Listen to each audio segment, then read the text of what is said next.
Welcome to America Open for Business, where we talk with high-growth entrepreneurs and leaders who have found success in one of the world's most important markets. Hello, everyone, and welcome to another episode of America Open for Business. I'm your host, Cameron Heffernan, and I'm very excited today to dive into a discussion with an esteemed guest. Before we do that, and I introduce him, I'm going to mention that the episode is brought to you by Your B2B Marketing, a truly global marketing agency. Many mid-market B2B companies face challenges with new market entry or expansion across borders. So we handle end-to-end marketing from strategy through execution, which allows our clients to focus on customer growth. Discover how we can drive your expansion by visiting yourb2bmarketing.co.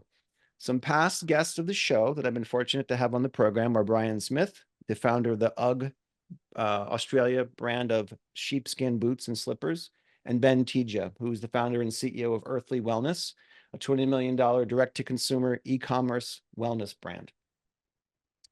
And today, I'm thrilled to have on the show Ambassador Jean-Arthur Regebeau, who is the ambassador from Belgium to the United States of America. Ambassador Régibeau, welcome to the program. Good morning. Okay, I'm going to go through and try to hit as many of the highlights of your bio as I can for our listeners. Ambassador Regebeau is a representative from the nation of Belgium to the United States. He's responsible for the direction and work of the embassy and its consulates. That includes bilateral, political, and economic relations, visa and consular services, the person you call when you're in trouble in the country overseas and need some help. That's his office handles that, as well as the bigger picture, sort of geopolitical relationships, commercial relationships. You worked in the private sector and later as a legal advisor before you joined the Belgian Ministry of Foreign Affairs in 1998. Worked at the Ministry of Defense and the Foreign Ministry. And then later you were the ambassador to the Russian Federation, Armenia, Belarus, and Uzbekistan. And then after that post as ambassador, now you're ambassador to the United States of America. And that's the capacity we're going to talk with Ambassador Regebeau today. I thought we'd start off the program with something a little bit different and hopefully a little bit fun of a quiz to see how well you know your country. All right. So, true or false?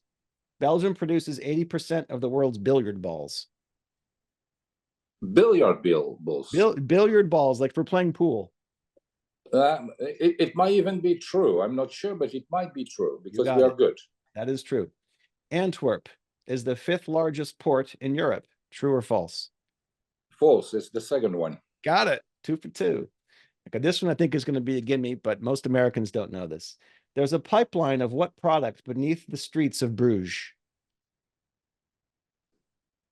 A pipeline. A pipeline of what liquid product that runs beneath the streets of Bruges? Well, I don't know. What we typically have is natural gas, but given the question, it might be something. Oh, beer, really? Oh, I didn't know that. Yeah. It was innovative at the time, and they were protecting the downtown, the streets, and preserving it. And I think it's a couple kilometers long. So that was big news. This one should be an easy one, especially in your Walloon. Well, partly Walloon, right? Yes, absolutely. Yes. Okay. Which musical instrument was invented by a Belgian man in the 1840s? Saxophone. Voila. Adolphe Sax in the early 1840s. Most people don't know that. Dinon. 99% of Belgium is equipped with high-speed internet. True or false? It should be true. Yes, I couldn't. All of these facts, by the way, are from the fantastic site Uniquely Phenomenal, which is a Belgian site promoting all of the facts and figures in tourism and in English, French, and Dutch. Finally, which of the following people are not Belgian? Jean-Claude Van Damme, Audrey Hepburn, Louis Pasteur, or René Magritte? Pasteur is French. All right. Pretty good. Pretty good. So I like to do that just to kick things off. So because you're stationed in the DC area, you would know this, but a lot of our listeners would not. Belgium physically is the size of the state of Maryland. The footprint is the size of Maryland. Small state by American standards. Same population of the state that I'm in today, Ohio. Much bigger footprint in space. Belgium and Netherlands are some of the most densely populated countries within Western Europe. So how does such a small country punch above its fighting weight in a lot of ways? Why is Belgium so important in Western Europe, and as well as its relationship to the USA? Well, I think there are several factors. For example, if we are now the seat of both NATO and the EU, it's because we are centrally located in Europe, which is now a blessing, but has not always been. If you put a dot on the map of Europe for every major battle that has been fought for the last 4 centuries, they are scattered a bit everywhere on the map, but with heavy concentration in the middle. And that corresponds to today's Belgian territory. So, for example, Waterloo, which is a famous name in world history, well, it's 15 kilometers south of Brussels, because big powers tended to meet in the middle, and most of the time it was in Belgium. And you know, that's also true for World War I, Flanders Field, World War II, Battle of the Bulge, which is very well known here in the US because of heavy American participation and areas resistance to a German advance in 1944. And so that's why we concentrated the struggle of big powers for a very long time. And we tried neutrality for decades, but it did not work out for us. We were invaded both in 1914 and 1940 by the German Empire. And after the Second World War, we decided to go for an alliance of Western nations, which obviously includes the United States. And that's very important for us. It's a big factor of stability. The second aspect, I think, has to do with the economy. Belgium was the second industrialized country after Great Britain in the 18th century, due to the fact that we had a lot of coal and iron. We also had one of the first railway lines in the world between Brussels and Mechelen. And so by 1914, we were clearly one of the most industrialized nations in the world. Of course, nowadays, coal mines are closed, steel industry is very small in our economy, but it explains why we served among top economic countries in the world, and we had to adapt, especially after World War II. But today, we're still very strong in chemical products. Also in pharmaceuticals, something that is not widely known. For example, the first Pfizer vaccines that were administered in the US during COVID were produced in Antwerp, because Pfizer has a large plant in Antwerp, and they were shipped to the US. So that kind of fact explains why we play probably a role that is a bit bigger than our territory. Right. And if you look, and I think it applies on lots of different levels. Let's say militarily or geopolitically, it's important. NATO is headquartered in outside of Brussels. When I was in Belgium, I remember the statistic: at any given time, there are 60,000 Americans that are in Belgium, and that's, you know, an ocean away. It's not like it's Germany or France or Britain. So you've got NATO, the alliance. Belgium is a key member of that alliance, as well as all of the European institutions. Maybe you can educate our audience a little bit about the importance that Belgium plays both on the military alliance front as well as the institutions there in Brussels. Well, in terms of the military, we are a relatively small player, a country of 12 million.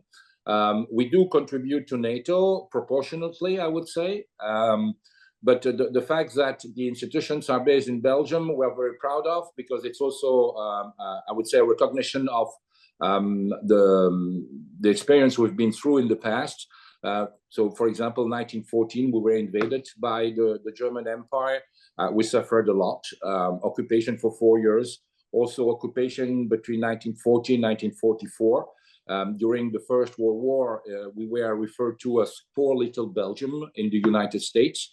And for example, we were the beneficiary of a large amount of food aid coming from the United States. And the commission was chaired at the time by the future President Hoover of the United States. It was a commission to bring relief to civilians who suffered heavily through that war.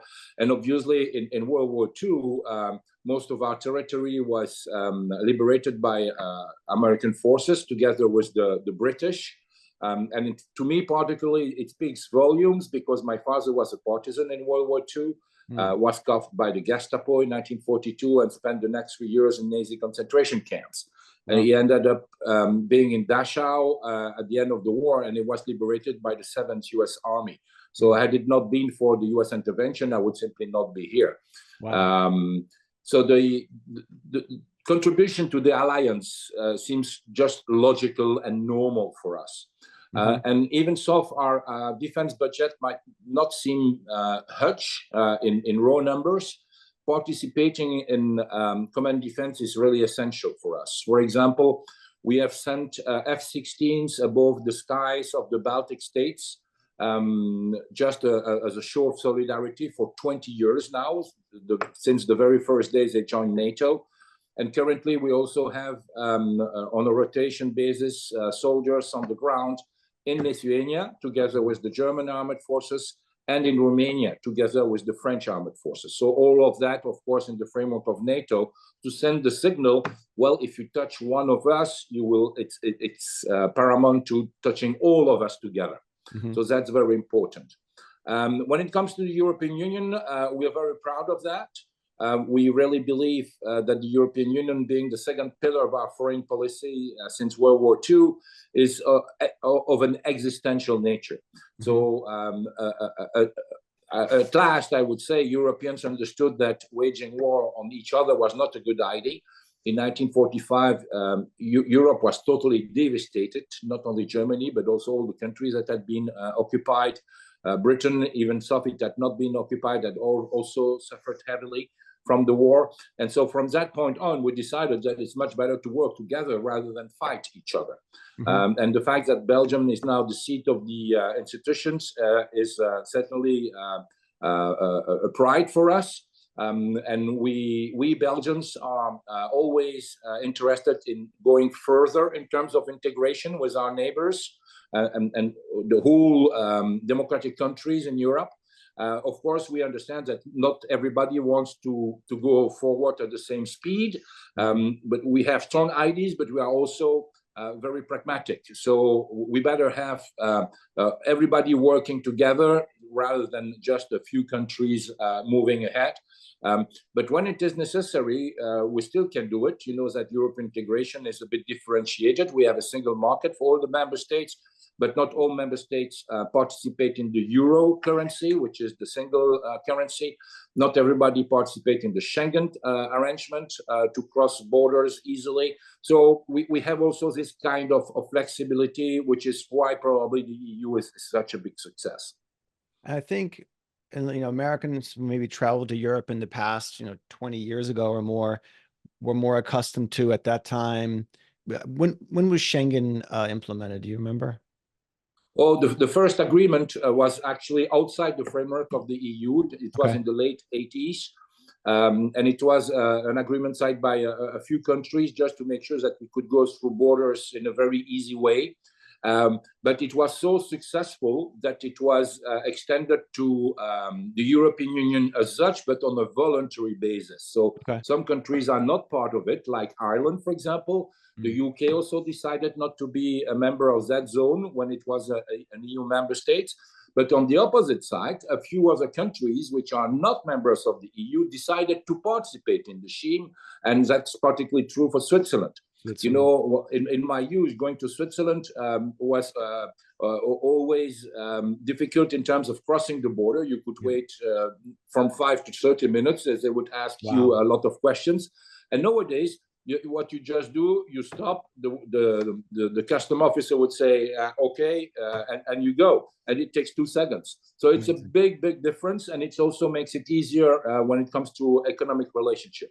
Yeah. And I think that's quite interesting to look back not that long ago when those elements were different, how it's a shift in mindset, the common currency, free movement of not just people. We think of, I remember I would cross on a train from, say, Italy to Switzerland, and you have to have your passport stamped and do different things. And I don't remember the details. Now you see those customs crossing, the border crossing. It seems like they look 30 years old. They're old fashioned. You don't think of them anymore. And the concept of getting a bill in guilders or pesetas or whatever, francs, those all in the past, it's a mindset shift too, that Europeans think and act more as a common market or even common commercially. That's a big shift during that time period, isn't it? Absolutely, definitely. And so I'm old enough to have lived through all this evolution. And sometimes we have to remind the young people that it was not that obvious at the time when it was decided, but it's working fantastically well. Yeah. And I think also for Americans, it's hard for us to think of that. Our closest thing is, crossing a border, a state line. You just drive right through it. And oftentimes when I work with foreign companies, European companies are looking at their US market entry, they'll ask me something like, well, what's the rule for this in the US? Or what is the guidelines or the regulations? And I'd say, there's not just one, there's 50 of them. You need to think of each place you're going to be, right? And so, and you've visited and toured and traveled extensively during your time as ambassador in the country. Tell us about some of those experiences that stand out for you as having lived here for, 4 to 5 years, and what that was like on your travels. Well, one thing that I was a bit aware of, not to that extent, is, for example, when I visited Hawaii, and surprisingly, because, for example, in the Rotunda of Congress in Washington, you have 100 statutes because each state designates 2 statutes to represent the state. And among this 100 person, actually, there is only one foreigner. And this one foreigner is Belgium. And this fact is very little known, including in Belgium. It's because it was the choice of the Hawaiians. And when I was vividly reminded this fact when I visited Hawaii, because the same man has his own statue in front of the state building in Honolulu. And the reason is, it's about Father Damien. He was born in Leuven in Belgium. He was a Catholic priest. He traveled to the United States in the 1860s and then decided to move on to Hawaii, where he arrived in 1870. Wow. And for 16 years, he took care of people with leprosy, and he lived with them. He arranged really a kind of a village on a peninsula, on one of the islands, Maui, and is revered as really a saint by the locals, mainly by the Hawaiian people. And as well, I was really touched, moved by the appreciation the locals still demonstrate today towards Father Damien. Oh, wow. I remember when I traveled to Hawaii, reading about the leper colonies there and some of the, I guess it would be almost like a missionaries and mission, yes, relief providers coming. I didn't know that Belgium had provided that relief. That's fascinating. Yeah. Oh. So I read that there are more than 2,300 foreign companies that have their European head office in Belgium. It's a country, as you mentioned, that lies right at the crossroads, and that goes all the way back to the time of, say, Charlemagne, not just from Napoleon onward, but what is Belgium doing to attract all of that, outward investment? Well, once again, I would say it's something that is well known in attracting investment. It's location, location, location. Okay. Is that we are at the heart of Europe. We are a country of 12 million people, but within a 200 miles radius, you can reach out to 100 million people. Wow. That's the Ruhr in Germany, that's the Netherlands, that's the Ile-de-France around Paris. And we also just 2 hours by train from London. So we are really in the center. Also, I think we are quite flexible in terms of culture, because we ourselves are a state of 3 official languages. Dutch is spoken by 60% of the population, French by close to 40%, and under 1% speaks German. But it means that we are quite flexible, and we feel accustomed to the cultures of all our neighbors. And many people would speak English in addition to these languages. Right. It's a very easy country to travel around within, and I can only remember a few times when I tried to speak English and it wasn't, the person didn't, not that they didn't want to, but didn't have that skill set. So then I shifted to French, for instance. But it's a very facile country, and because of your location, accustomed to spending time in Netherlands, Germany, France, whatever it may be, it's part of everyday working life. Yeah. Now that you've spent, 4+ years here in the US, what are some things that you think that your countrymen could learn from the Americans as far as working and doing business?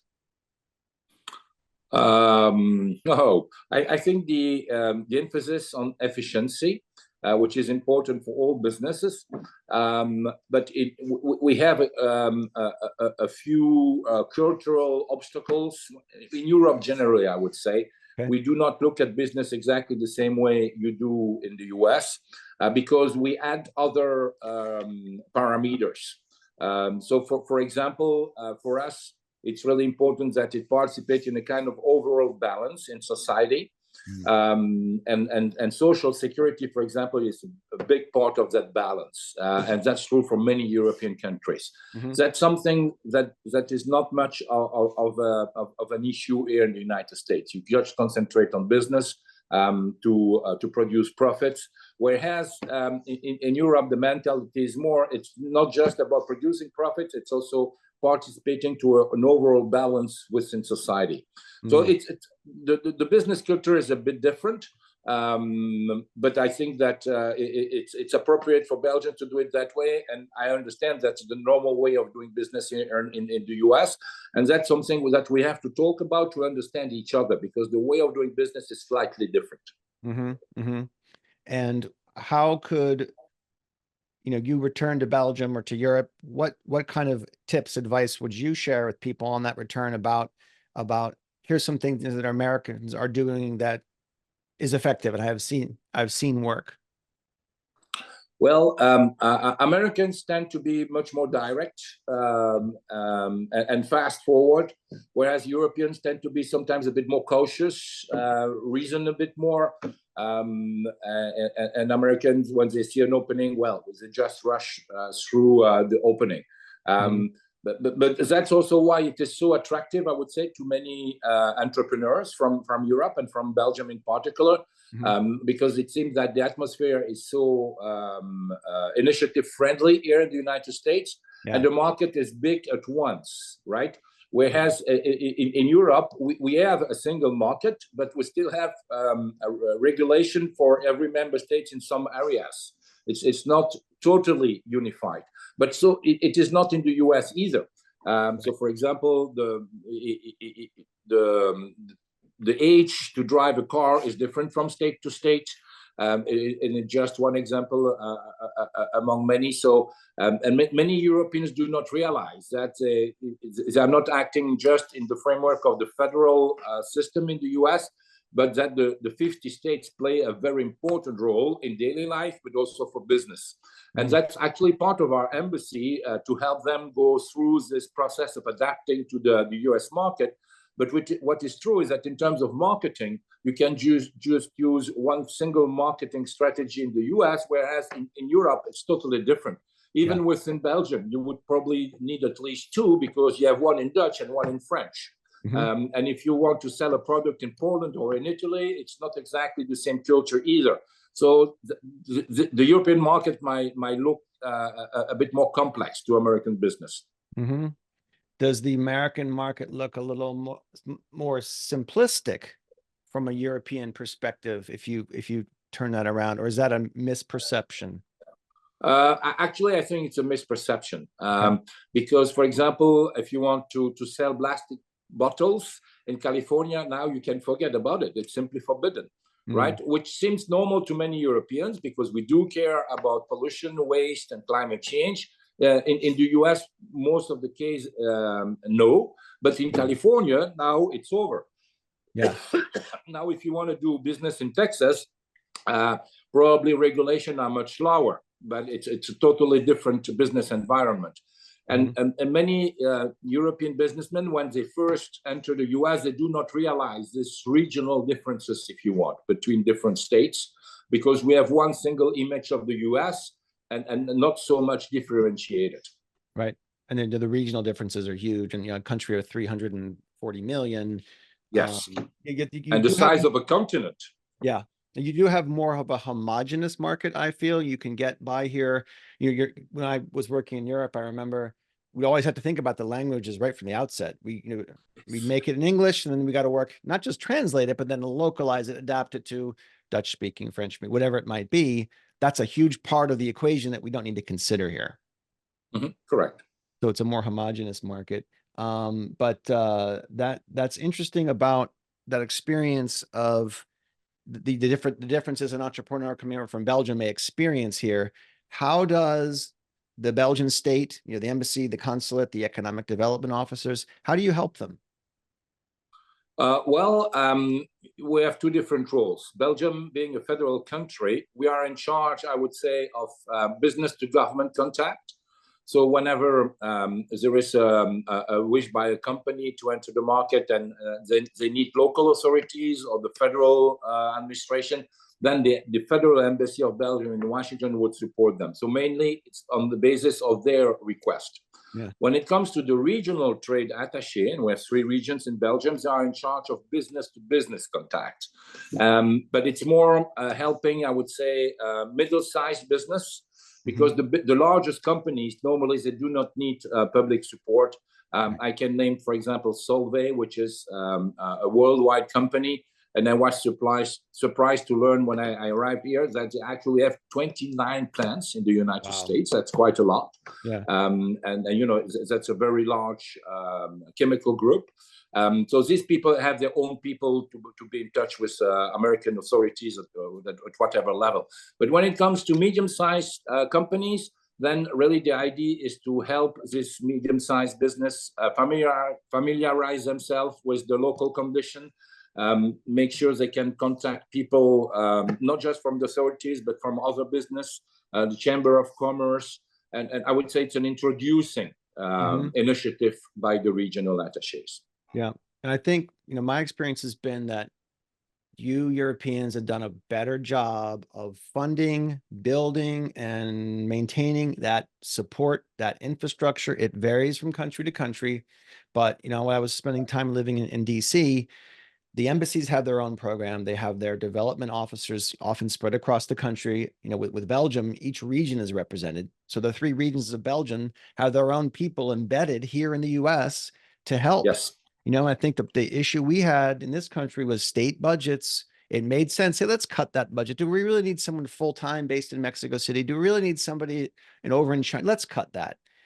Is a bit short-sighted. And that's one of the differences between the two. We mentioned earlier, American society is much more consumer-focused, lower tax base, but we don't fund a lot of those things. Education is another. And I've found, not just with Belgium, but the representatives here, they're in this country, they've been here for many years. They really have a strong program set up and the ability to help out. As you said, the multinationals don't need it. Ambev doesn't need help integrating to the US, but the mid-market size companies with the entrepreneurial mindset, those are the ones that the economic development officers are set up to help. Absolutely. And I visit a few Belgian businesses with new plans in North and Southern Carolina, for example. Quite a sizable investment for middle-sized business, but they're very happy about it. And we facilitate contact with local authorities to get the permits, to make sure that all regulations are abided by. And some of them are tremendous success. I can name, for example, Lotus Bakeries. This name is probably not well known in the US, but whenever you take a plane, you might receive the biscuits on the plane. And actually, that's a Belgian product and now locally produced in the United States in the Carolinas. Wow. Another one is the busing company, Van Hool, I believe it's called. Yes. And you don't spot it and recognize it every day, but you see them here and there, and then you start to see more of them. You get an awareness of the presence of Belgian companies at consumer level, beer and chocolate and some food products. Those are more visible and more evident. But I think there's a lot of providers and services companies. The Belgian banking system is quite robust, and if we were based in New York, a lot of the big Belgian banks have a presence there and have been here for years. And also something that is less visible for the public is, for example, the number of researchers we have in the medical sector. It's not by happenstance that we are so good in pharmaceutical industry. We have very good universities and very high-level researchers. And for example, when I visited Boston 2 years ago with the King's sister, we met many of them, and they specialize, for example, in oncology, so research about cancer. And they moved to Boston, some other place in the US. Either they stay here for their whole professional life, or after 2 or 3 years, they go back to Belgium. They can exchange experience. And in the end, it's also a lot about business, because the pharmaceutical industry is a very important business because it supports life. Yeah, absolutely. And I think, again, another difference of the education system there, it's built into the whole regime and the whole approach, where people are going to, go into post-secondary school, and a university, exceptional degree will not cost them a whole lot, because it's an investment in the future. Absolutely, and it is state funded. And that explains also why our income tax, for example, is higher than the United States. But if you go to university, the tuition fee in Belgium is $1,000 a year. You can easily make the difference with what you have to pay here in the US. Wow. Don't want to hear those numbers when my kids start to get ready to apply. What do you see as the biggest barriers for Belgian entrepreneurs and innovators and small business owners looking to do business here in the US? Well, probably distance, and also understanding the US consumer, because the US consumer does not exactly react the same way as European consumers. But we have also all these differences within Europe. If you sell a product in Portugal, it's not the same as selling it in Finland, if only because the conditions are quite different. Yeah. But I would not say there are big obstacles. What I'm a bit worried about for the future is that the US is actually more protectionist than the European Union. And if we see a further increase in that protectionism, that will certainly discourage further European interest in the US market, and that would be a bit of a pity. Interesting. We'll know a lot more about that come this November, I suppose. Yes, but even before this election, we noticed a change since 2016. But Biden coming to the White House in 2020 did not change a lot in terms of the average now spirit in terms of protectionism. It's higher than it used to be 10 years ago, and that's something we have to adapt to. And it hasn't gotten a lot of notice or coverage or mention. I have a client in the manufacturing space that is in Mexico, and Mexico, because of the trade relationship, is exempt from those Chinese tariffs. That was a big advantage. But they thought, new administration, that could remove that advantage, and that never happened. A lot of those tariffs are largely in place, and how that evolves in the future, I think, is going to be interesting. And Europe has its own protectionist and tariff and trade dispute issues, intellectual property theft, and things that are unique to the European perspective. Well, for example, in terms of climate change, it's clear that the politics of and business of climate change is different in Europe, because it's supported by maybe 90% of the voters. But we do have a debate, which is not about whether we should do something, but what we should be doing and who is going to pay for it. So that's also a big debate. Well, you're right. It's a settled argument there. I think you guys are generations ahead of where we are. A lot of those areas: sustainability, climate change, renewables. And I would love to work with more European companies who want to either, come here and produce, to get a tax credit for doing so, by the way, and once they establish in the US and get that tax credit, and then to help and share that knowledge. Because again, you're so far ahead of where we are that we can benefit from those approaches and that mindset. But I think there is also a reason for that, and it's just size, i.e. that the territory of the European Union is smaller than the territory of the United States. And yet we have 450 million people on the same territory. So population density is much higher in Europe, in particular in countries like Belgium and the Netherlands. And so whenever you want to start a new economic activity, you have to take into account everything around you, right? We do not have any desert in Europe. It does not exist. And for example, when it comes to nuclear power, it's a big question. What shall we do with nuclear waste? Right. So that's the type of political debate we currently have in Belgium. That's a topic for the elections coming in June. Should we keep nuclear plants, build new ones, or get rid of them. But then, if we do, what should we build instead? So it's a big debate. Sure, sure. And then too, you've got in the European level people voting for their local representatives, the prime minister or the head of their own country, as well as their representative to Parliament, to the council. That, I mean, it's just a whole different level of involvement and administration, I suppose. Well, at the Belgian level, we have, I think, 13 different parties in Parliament. So after elections, we need quite a few months before we can establish a new coalition based on the result of the elections. But we are used to that. It's normal practice for our democracy. We have that at federal level for the whole of Belgium. We also have it within the 3 different regions, so which is Flanders, Brussels, and Wallonia.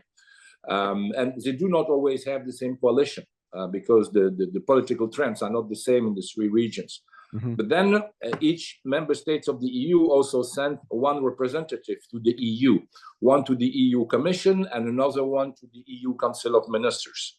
And they are there also to participate together in decision-making at EU level. You spent a lot of time traveling and visiting around the US. What were some memorable experiences or visits or places you had, the visits you had in certain places you weren't expecting, the feelings you were going to have in those areas? Well, I would say, I've known the US for more than 40 years now, so no real surprise, but certainly very nice to discover states I did not visit before that. Here is my cat, a fellow assistant. So I visited the Washington State, for example, the region around Seattle. I also visited Arizona and Phoenix in particular, which is also a booming city. I just come back from a trip to Alaska, which might be a bit surprising for the Belgian ambassador, but actually the Arctic is becoming pretty important for all of us, and not just for Arctic countries. For example, of course, in strategic terms, because all Arctic countries are NATO members, save one, which is Russia, which has the largest portion around the Arctic. So that's important also for us for security reasons. But, there might also be new economic routes, trade routes through the Arctic Sea, as there is obviously the impact of climate change, which is huge in a place like Alaska. And Belgium is actually also quite good in polar research, not concentrated on the Arctic. Historically, we were concentrated in the Antarctica. And we've been in the place for more than a century now. And so we can also contribute to polar research based on our big experience in Antarctica. Oh, wow. I didn't realize that. Well, you mentioned Russia. I think you're a fascinating person to speak with because you are ambassador to Russia and Federation, Armenia, Belarus, Uzbekistan, and then to the United States. How do those experiences compare? Well, indeed, quite different. For example, when it comes to diplomatic work in the US, the very interesting fact as a diplomat is that you can meet many, many people, especially in Washington. You could find an expert in almost any field within 2 hours and have a very candid conversation. In Moscow, you must calibrate what you say in a much different way. Now, I would say that there was a very positive surprise for me in Russia is that the Russians themselves are very nice people. They're open. I try to speak a bit their language. I'm not fluent in Russian, but meeting individuals in Russian or local groups has been a big pleasure. Now, of course, the big trouble in Russia is the political culture. And that's a totally different planet from ours. The social contract is different. For example, as a Belgian civil servant, I'm educated to serve Belgian citizens and businesses. In Russia, that's the opposite. The citizens are educated to serve the state. And I'm still struggling with this big contradiction where really many people I met in Russia were very nice people, but the political system is really autocracy, it's arbitrary, it's a total opposite of what we know, and it's very difficult to reconcile the two aspects. And obviously, especially since the war in Ukraine started 2 years ago, well, Russia is a real threat and danger to all of us in Europe. And I think that we reacted accordingly, not just by providing support to Ukrainians, so welcoming 9 million refugees from Ukraine, which is a big number, but also by making clear that Ukraine will be one of us. Ukraine is now a candidate country to the European Union. We know it's going to be a challenge, both for Ukrainians and for all other Europeans, but that's how strong we feel about this country and the catastrophes that it's facing now. And I just think, how's that going to sit with Putin and how's he going to react to it? That's the thing that Well, I would tell any Russian you should not be surprised by this type of reaction. Putin might have expected that we would sit still and not do much. But to Belgians, like all other Europeans, invading your neighbor just to grab some territory and submit his people, for us, it's part of another page in history. That was the early 20th century. We simply cannot accept it. And so whatever will be needed to support Ukraine and make clear that this type of behavior will not be a winner, we will do. And we understand that it involves a lot. But for example, the EU and its countries have already spent $150 billion on supporting Ukraine. And that's certainly only the start of it. Especially if we want to integrate Ukraine into the EU, just in terms of an economic process, it's also going to take a lot of money to help the country develop. But we can only have admiration for the resilience and the resistance of the Ukrainians. Mm-hmm. I think about what's happening now with Israel and Gaza. They talk about every attack or incursion the Israelis are making there. They're creating the next bunch of people who are going to be joining Hezbollah or joining whatever. You think about the opposite of that in Ukraine when we get to that point. The goodwill that Europe and America could help to build by rebuilding Ukraine, kind of like what happened after World War II. Yes.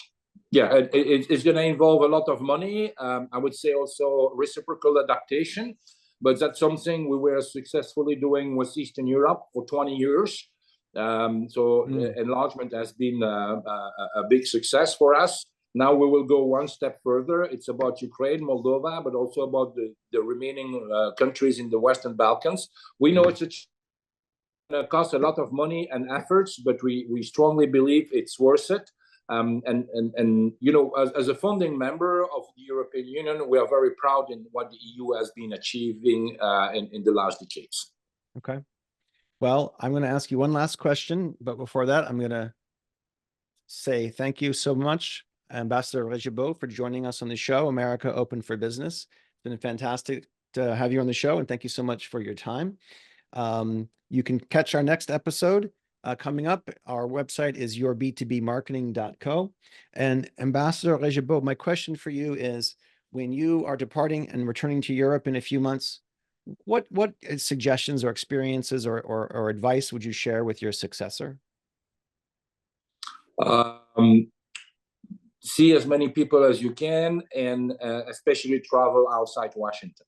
Washington is a bit of a political bubble, and you need to know people here in DC. But if you want to understand America, you have to visit as many other states as possible. Okay. Well, thank you so much for being on America Open for Business. I appreciate it very much. It was a pleasure. Okay. Merci bien. Bye-bye.